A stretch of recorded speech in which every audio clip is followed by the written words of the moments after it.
ta'ala wa barakatuhu.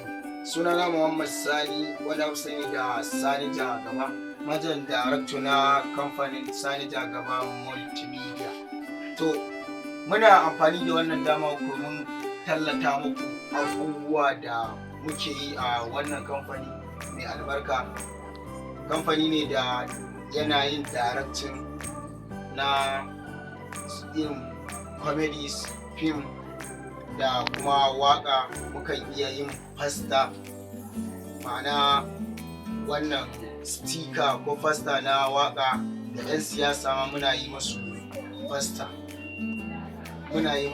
Sannan muna bidiyo na waka da bidiyoyi na waƙoƙi da mai so daga wanda yake so sai biyo mutu wannan lambar waya kamar haka.